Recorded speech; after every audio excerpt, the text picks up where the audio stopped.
Welcome to another beautiful episode on this segment on Daybreak Africa. I am Angela Daku, and today we'll be talking about Nigeria in the 21st century, an assessment of the 2021 to 2025 National Development Plan.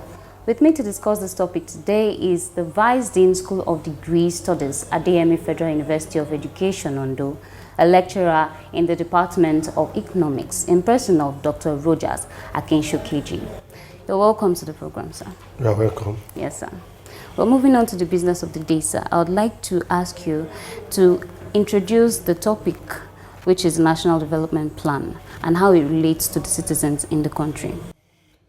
Yes, sometimes there's a misconception, or let me put it this way, sometimes people misconstrue budget and national development. But there is a distinction between the two. A National Economic Development Plan is an economic plan which is entirely different from the budget. But that plan aims to analyze the country's objectives and priorities in relation to all these sectors in response to a well-identified national need. And in a well-researched and reasoned policy document that will be of immense value to a country in allocation of its scarce resources. So that is the distinction. Whereas for a budget is just a proposal, but National Development Plan is different from that. Okay, sir. Well, how is the National Development Plan different from the Economic Recovery Plan, which just expired 2020? Yes, for a National Development Plan, it has to spell out the priorities of government, showing preferred sectors to allocate natural resources. So that is the difference. You see, and for a well-researched one too, I think the policy document will be of immense value to a country. And that is why we said it set out a priorities of the government, showing the preferred sector to allocate national resources. Whereas budget or budgeting is just a proposal of government revenue and expenditure of a given year, and usually it's always a year. So, but a national development plan is different from that because normally sometimes it could range between 2 to 5 years. But for a budget only spelled out a given period of time, which is a year. Well, the question is, last year, 2020, that was when this plan expired. So my question is, what is the difference between it, since that one failed, and why is the reason why it failed? What's going to be the difference? How is this one going to be successful?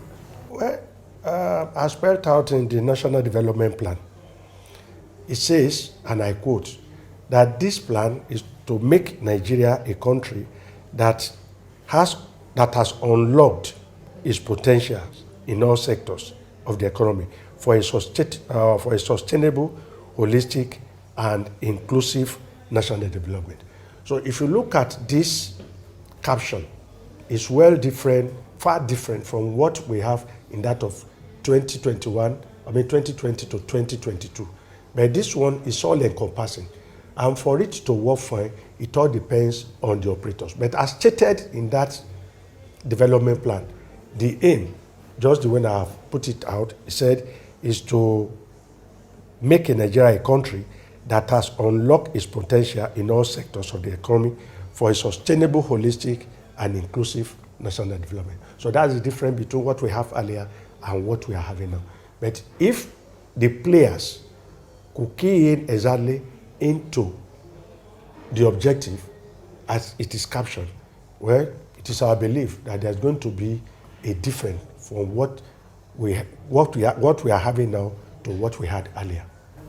Well, as regards to the involvement of the private sector, how do you determine the inclusion? Should it be carried out? How should it be carried out, rather? Because looking at the situation, they were asked to contribute 85.7% of 348 trillion naira, while the government will be contributing 14.3%. So how do you see it? How feasible do you think it is? Yes, if you look at that economic plan, before we go to the division or the percentage, the objective therefore says, 1, economic diversification. 2, investment in infrastructure. 3, security and good governance. 4, education and healthy population, poverty alleviation, and economic and social development across states. And if you look at the plan, it is structured around 7 cluster areas. And this include economic growth and development, infrastructure, public administration, capital development, social development, regional development, and plan implementation. So where I'm going exactly is this. You see, government hasn't got any business doing in business, but government is just to regulate the operators. And going by the 348.1 trillion naira that has been the target of this plan, yes, it is true that the private sector will contribute 298.3%, 298.3 trillion, and it is expected to generate 21 million full-time jobs and lift 35 million people out of poverty by 2025. If you look at the contribution of government and that of private area, there is a wide gap. That of government is just 49.7 trillion naira. So if you look at 49.7 trillion naira to 298.3 trillion naira, you can see the gap. So that is to let you know that the plan is private oriented. Government is just there to regulate the activities of the implementation. So if we have this at the back of our mind, therefore, you see that federal government is expected to run an average budget deficit of minus 1.6% of the gross domestic product over the planned period, with the budget surplus of 1.35% of the GDP in 2025. And according to records, the average of 30% of aggregate expenditure will be allocated to capital expenditure, while public debt to gross domestic product ratio is expected to decline from about 22% in 2021 to 14% in 2025.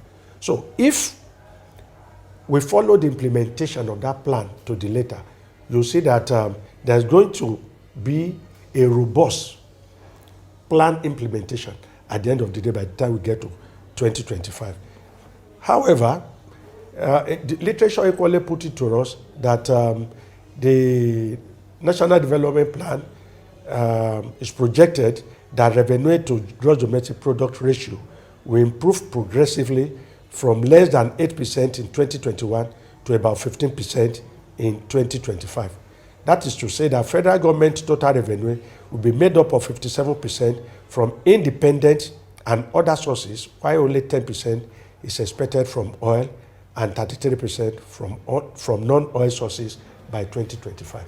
So with this, it is hope that we are going to have a robust plan against what was obtained in 2022. Well, sir, you said it's private oriented, sir. Yes. But it is the government who gave out this plan. Yes. So can you explain that? Yes, private oriented means that the private sector will be the major player that is going to drive this economic plan. Government is only going to contribute 49.7% trillion naira. If government is contributing 49.7 trillion naira and private sector is contributing 298.3 trillion naira, then you will see that the economic plan is majorly private oriented. So it is private that is going to drive the economy, and of which government is just there to be a key player to regulate so that things do not go out of hand. So that is what we mean by private oriented. Okay. Looking at the situation at hand, since the private sector is going to be taking the larger share of the contribution, don't you think they are supposed to take the lead? And do you think there could be clashes? No, there's not going to be clashes. You see, what we mean by private driven is simply because it is the private sector that will drive the economy, which will enable government to get its target. That government is only there, government will only provide a framework. So that's why we say government will just be the pilot that will now be checkmating, check and balances. But it is the private sector that will drive the economy. So there's not going to be a conflict. For instance, let me come down, look at the telecommunication system in the first instance. When it was public-oriented, that is government-oriented, what do we have? By then, I don't know if you are familiar with what was obtained back then. If you want to make a call from here to Lagos back then, you have to go to NITEL, fill a form, maybe you have to take your turn until the second day. And sometimes by the time you continue to dial and dial and dial, you might not be able to get through. But when government decided to hands off and allow private participation, you can be at the comfort of your room and be calling the outside world. So that is private driven, different from when it was government business. The government will only provide a framework in which the economy is going to stabilize. And that is why you see government only coming there to checkmate those that are the private sector that is driving telecommunication system, so that they don't put an exorbitant rate on the consumer. So that is the function of government in that environment. So with that, definitely, there's not going to be a clash between the two. Well, from your own perspective, sir, looking at the period of time given, that 2021 to 2025, do you think the time frame is enough to implement the project? Yes. It all depends on what the government really wants. Definitely, there's no plan that could be below 5 years. Sometimes we have 4-year plan, and sometimes we have 5. But I'm sure it is the plan implementation that really matters. But by the time it is implemented the way the economy is being planned, I'm sure at the end of the day, both the private sector and the public will surely benefit. If you look at, if you want to look at it historically, Nigeria has underperformed, but this plan has a structure and a drive implementation which should hopefully make a difference.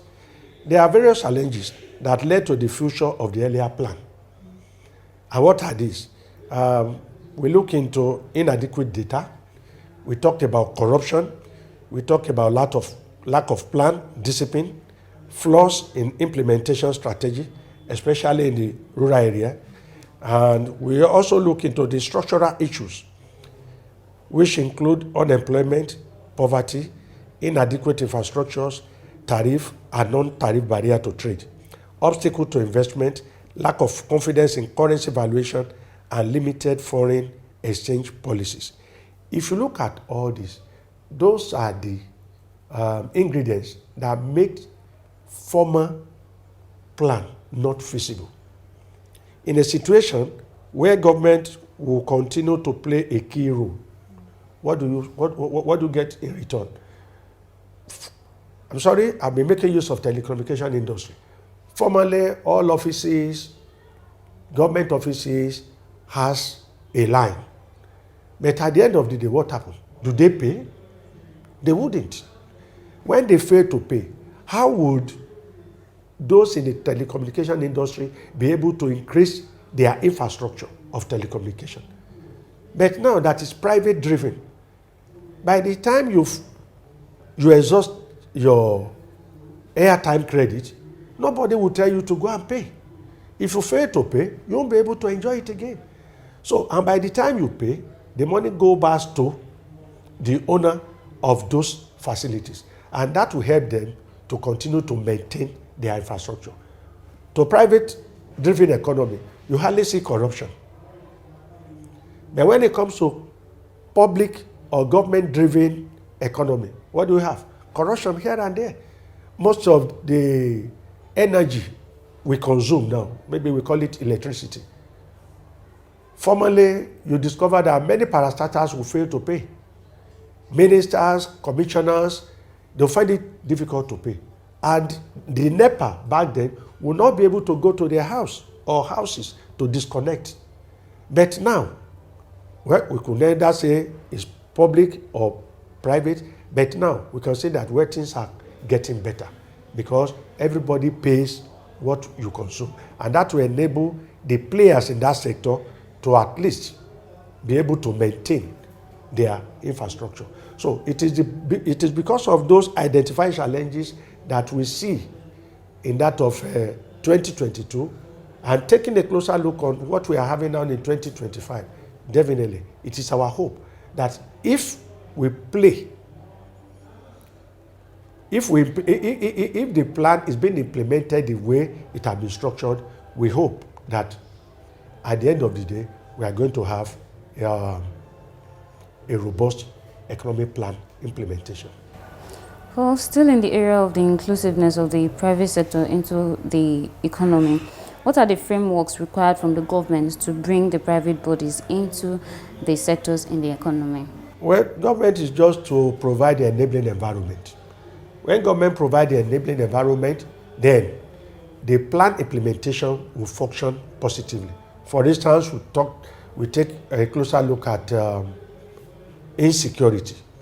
If government could be able to make sure that the environment where the business will operate is being secured, that will encourage investors to invest their resources. Two, we talked about energy too. If government could be able to at least improve on what we are having now as far as energy is concerned, that will equally encourage the investors to invest and do more. But if government fails to do all this, well, I don't know what will be the effect of the structures economic plan that we have if we are not going to experience what we experienced in 2022.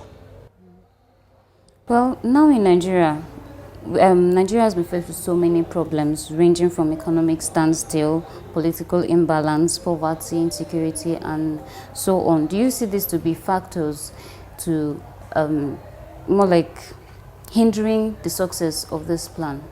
Definitely, you have said it all. When there is poverty in the land, how do you want the economic plan to strive? When there's insecurity in the land, definitely there's no how the analysis penned down in the paper for economic plan will equally strive. But what we are now saying that for this economic implementation, plan to strive, government should be able to put check and balances to insecurity. If the environment is secured, if government could reduce the level of poverty, then things will work. Thank you so much for your time, sir. You are welcome. It's been nice having you on the platform. Thank you. We have come to the end of today's episode. Till we meet again, I am Angela Daku.